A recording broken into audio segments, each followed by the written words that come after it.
Bem-vindos ao Pré-Calouro da UEA. A aula de literatura brasileira de hoje é especial. Vamos dar início ao romantismo brasileiro. Olha, você já tem à sua espera, prontinho, só para você apreciar o quinhentismo, o barroco e 2 aulas sobre o arcadismo.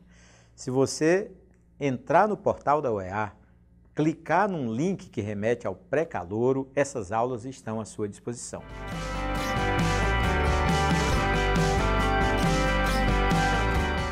Vamos começar mostrando a você as origens do romantismo. Tudo começou na Alemanha com o Goethe, um escritor que é muito endeusado pelos alemães e por boa parte do mundo.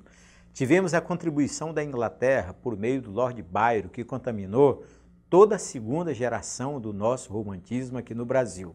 Tivemos a contribuição da França com Victor Hugo, autor de Os Miseráveis. Ali nascia o ideal de liberdade que também contaminou boa parte do nosso romantismo, principalmente a terceira geração. A contribuição de Portugal por meio do Almeida Garré e no próprio Brasil o início do movimento se deu com Gonçalves de Magalhães.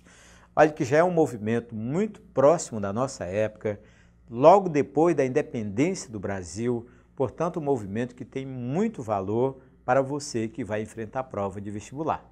Você já descobriu o ritual para estudar literatura. É importante que você relacione o movimento literário com a história. A história do próprio país, no caso a história do Brasil, e também a história dos outros países por onde o movimento passou. Bem, na França nós tivemos a Revolução Francesa, olha a data, 1789. E no Brasil, 2 episódios. A independência do Brasil em 1822 e a Guerra do Paraguai. Olhe como, principalmente, a independência do Brasil vai trazer para o nosso romantismo aquele senso de brasilidade. Então, é um movimento que vai valorizar o índio e vai valorizar uma certa brasilidade que não foi explorada nem no quinhentismo, nem no barroco, nem no arcadismo. Outro ritual a que você já se acostumou é olhar as características do movimento. É por meio delas que você reconhece textos, reconhece poemas e assim acerta questões em dia de prova de literatura. Bem, a característica mais importante do movimento romântico é o subjetivismo. O que é isso de verdade? É uma literatura feita em função do eu. Portanto, a valorização do íntimo, do interior, é o que vai predominar nesse movimento.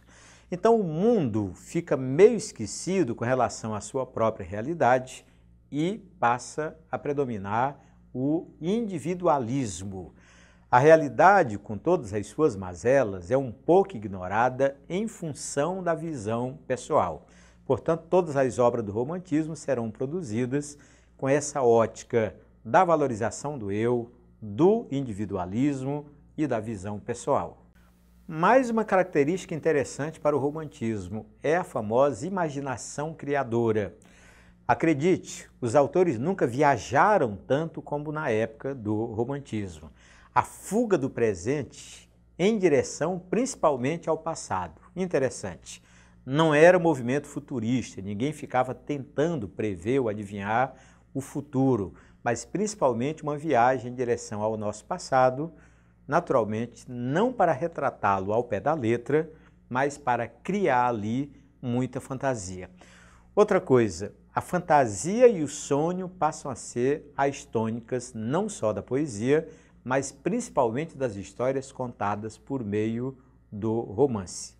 Outro traço importante do romantismo é o exagero. Como é que isso se dá na obra literária? Olha, os autores não tinham equilíbrio na hora de construir a história e principalmente as personagens. Para você ter uma ideia, lendo um romance da literatura atual, pode ser, por exemplo, do Jorge Amado ou de qualquer outro autor, você vai encontrar ali pessoas boas e pessoas más. Naturalmente, os heróis têm mais qualidades e os vilões têm mais defeitos. Mas no romantismo não é isso. No romantismo tem uma total falta de equilíbrio ou um total predomínio da emoção. Percebe-se isso olhando 2 ícones do romantismo, a obra O Guarani e a obra Iracema, ambos romances do Alencar. Em O Guarani, o índio Peri tem superpoderes, ele é especial, ele não tem características do índio tradicional, tudo isso fruto da imaginação do Alencar. Em Iracema, você pega uma índia que nunca escovou os dentes, mas para o autor ela tem hálito perfumado.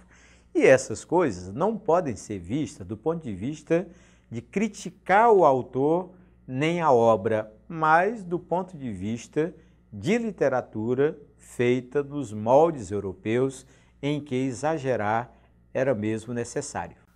Uma característica marcante do romantismo é o desejo de morte. Nós herdamos esse desejo de morte ao pé da letra lá da Alemanha, com o Goethe, mais especificamente do Lord Byron, da literatura inglesa. O camarada morreu com 36 anos de idade, mas olha o detalhe, ele pregava que vida mesmo, era até 20 anos. Depois era necessário morrer porque a vida era sofrimento. Sabe que isso contaminou muitos poetas de várias literaturas e aqui no Brasil, pelo menos uns 3 ou 4 poetas, os famosos poetas do mal do século, morreram crendo que essa era a idade ideal para terminar a vida. Só que no Brasil, a fuga da realidade levava o escritor para a morte por meio da tuberculose. Não era tomar veneno, não era enfiar uma faca no peito, dar um tiro na cabeça, não. Aqui eles acreditavam que o desejo de morte tinha que se casar com a tuberculose para que o camarada fosse ficando triste, definhando e morrer. Bem, só vale lembrar que naquela época, quando o camarada pegava a tuberculose com 19, com muita sorte chegaria a 20 ou 21, porque a tuberculose matava rapidamente. A natureza nunca foi tão exaltada quanto na época romântica. Para os escritores, quer na poesia, quer no romance, os campos tinham que ser verdejantes. Não se admitia campo que não fosse verde. As árvores não bastavam ser árvores, tinham que ser floridas obrigatoriamente. E as flores, naturalmente, tinham que ser sempre flores perfumadas. Olha, se nós compararmos a natureza exibida no período Árcade pelo Tomás Antônio Gonzaga, ou pelo Cláudio Manuel da Costa, ou mesmo pelo Basílio da Gama, ou Santa Rita Durão, nós temos ali uma natureza meio morta se comparada com a natureza romântica. Costuma-se dizer que a natureza Árcade ela é decorativa, mas a natureza romântica é uma espécie de motivo de vida para o próprio poeta ou para as personagens criadas pelos romancistas. Um traço particular, curioso da literatura romântica é a idealização da mulher. Em todas as histórias, quer na poesia, quer no romance, as heroínas eram brancas. Olha, mesmo quando se contava uma história de escravidão, como é o exemplo da escrava Isaura do Bernardo Guimarães. Note que a heroína não é negra, ela é branca. Um outro traço muito valorizado nas heroínas era a virgindade. A beleza, então, você não tem história de heroínas ou de mulheres feias dentro da literatura romântica. Fidelidade era outro traço muito destacado. Então, traição amorosa praticamente era história proibida dentro do romantismo. E a figura da mulher era sempre colocada na literatura com aparência de anjo ou com aparência de santa. Esse distanciamento com relação à mulher, ou esse endeusamento, vai para a poesia, e aí é curioso, naturalmente os poetas que morrem em torno de 20 anos de idade, 20, 21, 23, 24 anos, eles, na vida real, aproximaram-se pouco das mulheres, e ali o Casimiro de Abreu tem um poema muito interessante falando dessa característica do romantismo. Ele confessa então que as mulheres eram muito belas e os poetas ou os homens eram muito tímidos, que elas tinham muita juventude, muita vontade de viver e eles tinham, na verdade, vontade de morrer. Então há um desencontro realmente. Se você lê poemas mesmo do Castro Alves, que é um poeta que na vida real se envolveu com mulheres de verdade, mesmo assim você vai encontrar um cenário mais propício ao sonho e à fantasia do que realmente à realidade. Via de regra, a mulher era tratada nas obras da literatura ou como anjo ou como santa. Essa idealização da mulher, esse afastamento da realidade, faz com que ela apareça na poesia ou mesmo na prosa, como se os homens tivessem medo de dela se aproximar. Sabe que tem uma teoria sobre isso? O Casimiro de Abreu compôs um poema interessante chamado Amor e Medo, em que ele confessa que as mulheres eram jovens e bonitas e os homens ou os autores eram tímidos e, em vez de vida, eles preferiam a morte. Não deixa de ser a famosa fuga da realidade, porque o camarada prefere sonhar com mulheres perfeitas a se aproximar delas e notar que são de carne e osso e, naturalmente, pode ter algum defeito. O nacionalismo é confundido com o indianismo. Pode ver que nos livros de literatura, quando se fala de um, automaticamente fala-se do outro. Olha, na verdade, exaltar a pátria era uma espécie de orgulho para o escritor da época. Por quê? O Brasil acabara de conquistar sua independência com relação a Portugal. Então havia uma espécie de pacto de que era não imitar diretamente os escritores portugueses. Mas continuamos dependentes da influência europeia, porque a terceira geração sofreu a influência do Victor Hugo, da França, e a segunda geração inteira sofreu a influência do Lord Byron, lá da Inglaterra. Então o indianismo é o nosso traço particular, é talvez a única característica do romantismo que é nossa, que é, digamos, exaltar o índio, porque o autor da época tinha três opções: ou exaltar o negro, mas não era genuinamente brasileiro, exaltar o colonizador português e exaltar o habitante da nossa terra, o habitante primitivo da nossa terra. Entre os três, ele preferiu o índio, e aí autores como Alencar, como Gonçalves Dias, transformaram o nosso índio numa espécie de super-herói. Sempre que se fala de índio na literatura romântica, é para colocá-lo em posição superior ao branco. Alencar fez isso no romance e o Gonçalves Dias fez isso por meio da poesia. O romantismo é dividido em três gerações. Temos a primeira geração, chamada de geração nacionalista. Por quê? Porque nessa geração nós temos dois Gonçalves, o Gonçalves de Magalhães e o Gonçalves Dias. O Gonçalves Dias, preocupado com os índios, daí o nome de geração indianista, e o Gonçalves de Magalhães, preocupado com a religião e preocupado com o próprio status brasileiro.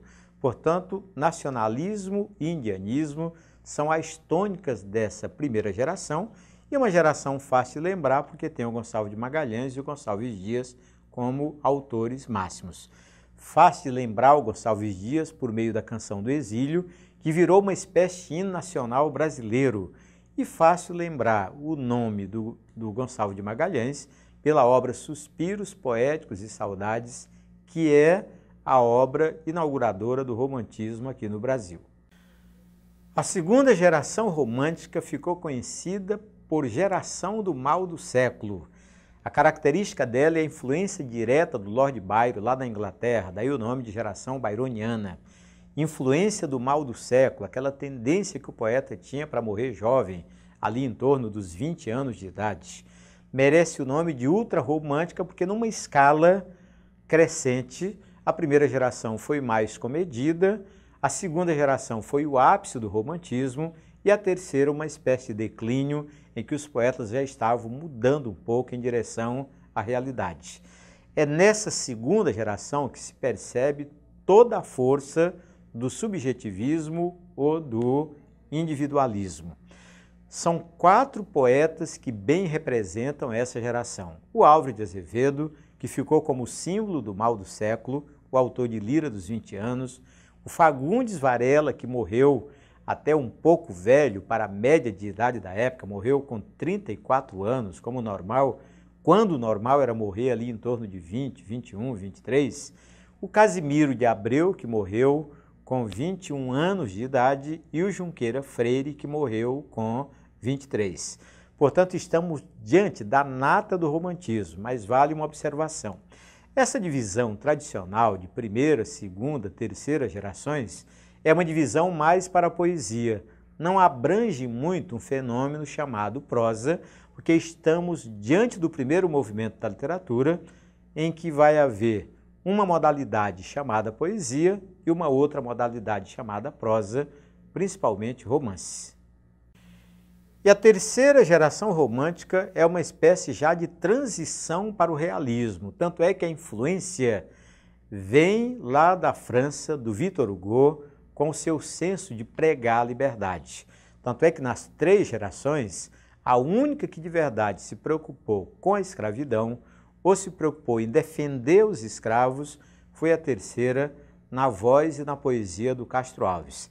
Traços dessa geração ficou conhecida como geração condoreira, é uma homenagem ao Castro Alves, que assim foi apelidado, poeta condoreiro, também conhecida como geração hugoana, para homenagear o Victor Hugo, e dois poetas, dois escritores merecem destaque. O Castro Alves, em primeiro plano, e o Tobias Barreto, mais do lado da crítica do que do lado da poesia.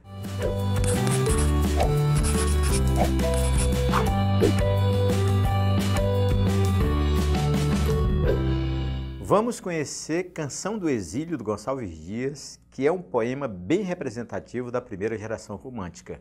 Para você ter uma ideia, o poema foi escrito lá em Portugal, quando Gonçalves Dias fazia direito. Então ele fez um poema que depois, musicado, foi uma espécie de primeiro hino nacional. Muita gente sabe de cor. Nós vamos ler e, naturalmente, olhar detalhes relativos ao poema e à literatura. Minha terra tem palmeiras, onde canta o sabiá. As aves que aqui gorjeiam, não gorjeiam como lá. Nosso céu tem mais estrelas, nossas várzeas têm mais flores, nossos bosques têm mais vida, nossa vida mais amores. Em cismar sozinho à noite, mas prazer encontro eu lá. Minha terra tem palmeiras, onde canta o sabiá. Minha terra tem primores, que tais não encontro eu cá. Em cismar sozinho à noite, mas prazer encontro eu lá. Minha terra tem palmeiras, onde canta o sabiá. Não permita, Deus, que eu morra, sem que eu volte para lá, sem que desfrute os primores, que não encontro por cá. Sem que ainda viste as palmeiras, onde canta o sabiá. Gostou do poema do Gonçalves Dias? Ele é bastante popular, muita gente sabe de cor. E vamos trabalhar estrofes do poema com aquela linguagem que você encontra em prova de vestibular. Observe a primeira estrofe. Minha terra tem palmeiras, onde canta o sabiá, as aves que aqui gorjeiam, não gorjeiam como lá. Então a rima entre palmeiras e gorjeiam, como é que ela é? Olha, acho que a primeira novidade é que parece que não há rima quando você lê a palavra palmeiras e lê a palavra gorjeiam. Mas sabia que há um tipo de rima bem interessante, que é exatamente essa que eu estou apresentando a você? Veja, na letra A diz que ela é rica e soante. Como é que você sabe que uma rima é rica? Quando as palavras têm classes diferentes. Então, palmeiras é um substantivo, gorjeiam é um verbo, portanto, rica, sim. Quando você toma essa decisão, já fica com a letra A, com a letra B e com a letra C. Rima rica. Agora, sabe qual é o detalhe? É que entre as duas palavras, a coincidência sonora é apenas da sílaba tônica. Pode ver que a sílaba tônica de palmeiras é mei e a sílaba tônica de gorjeiam é gei. Então, essa coincidência sonora que se dá apenas entre as sílabas tônicas das palavras tem um nome especial. É a famosa rima toante. Qual é a diferença entre toante e soante? A soante é também conhecida como rima perfeita, quando há uma total coincidência sonora nas palavras.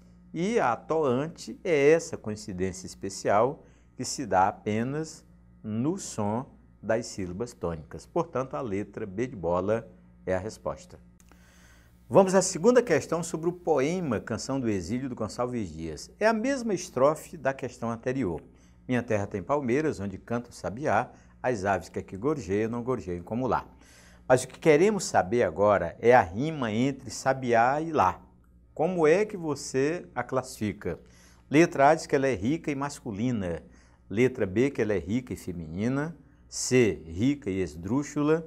D, pobre e masculina. E letra E, pobre e esdrúxula.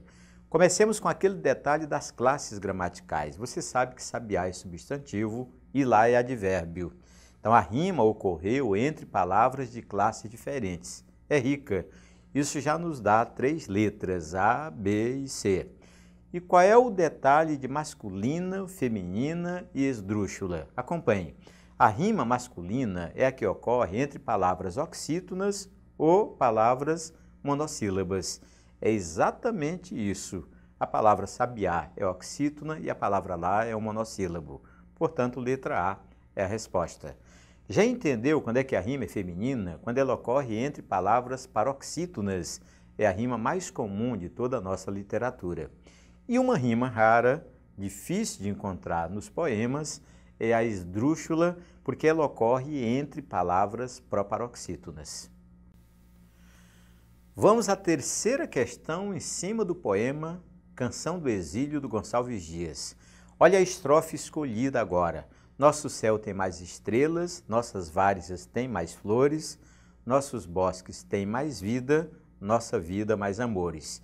E olha o detalhe escolhido para ver se você domina essa leitura técnica da poesia. A repetição do pronome possessivo no início de cada verso constitui. Você notou que o autor repetiu nosso céu, nossas várzeas, nossos bosques, nossa vida? Isso para a literatura tem um nome técnico, chama-se anáfora. Consiste na repetição da palavra no início do verso. A palavra anáfora é interessante para você lembrar. Quando o texto é em prosa, o valor anafórico de uma palavra é quando ela faz referência ao que está antes. E o valor catafórico é quando ela faz referência ao que vem depois. Para a literatura, para a poesia, naturalmente, essa repetição da palavra no início do verso é uma figura chamada anáfora. Bem, quando você descobre que o nome é anáfora, naturalmente você já tem só uma letra, a letra C. Percebeu como fica fácil? Essas coisas não podem ser novidades no dia de uma prova. É interessante que você tenha conhecido antes. Vamos a mais uma questão envolvendo o poema Canção do Exílio, do Gonçalves Dias. Olha a estrofe escolhida. Nosso céu tem mais estrelas, nossas várzeas têm mais flores, nossos bosques têm mais vida, nossa vida mais amores. Agora o questionamento é sobre o tamanho do verso, a famosa divisão em sílabas métricas. São versos decassílabos, em redondilha menor, em redondilha maior, todos brancos ou versos prosaicos. Olha, os versos decassílabos têm 10 sílabas métricas, é a métrica mais comum na literatura brasileira, principalmente nos sonetos. Mas não é o caso da Canção do Exílio. Até pelo tamanho do verso na folha de papel, dá para perceber que não são 10 sílabas. Então, a redondilha menor é quando tem 5 e a maior quando tem 7 sílabas métricas. Olha, faça um teste. Se você pegar qualquer verso do poema Canção do Exílio, você vai encontrar 7 sílabas métricas. É todo ele construído em redondilha maior, portanto a resposta é a letra C. Já entendeu o que são versos brancos? É quando não rimam entre si. É uma conquista praticamente do modernismo. Mas lembra que o arcadismo pregava uma literatura feita sem rima, só que era só na teoria, na prática quase não existiu. E um verso é prosaico quando ele ultrapassa o limite de 12 sílabas métricas. Também uma conquista do modernismo, em que os versos passaram a não ter mais a questão da medida, da métrica ou do tamanho. Mais uma questão envolvendo a literatura brasileira que você já estudou, envolvendo o quinhentismo, o barroco, o arcadismo e o próprio romantismo. Nós queremos que você escolha uma correlação errada. Vamos tentar? Você já sabe quem é o autor de Suspiros Poéticos e Saudades? É o Gonçalves de Magalhães e está escrito que se trata de um romance. É o erro da questão. Na verdade, Suspiros Poéticos e Saudades é um livro de poemas, é o primeiro do romantismo, portanto muito comum em prova de vestibular. Agora veja, Prosopopeia do Bento Teixeira é um poema épico, Marília de Dirceu do Tomás Antônio Gonzaga são poesias líricas, o Uraguai do Basílio da Gama é um poema épico e o Caramuru do Santa Rita Durão também um poema épico. Quer relacioná-los com a escola literária? Letra A, Suspiros Poéticos e Saudades é do romantismo, Prosopopeia é do barroco e Marília de Dirceu, Uruguai e Caramuru são obras famosas do arcadismo brasileiro.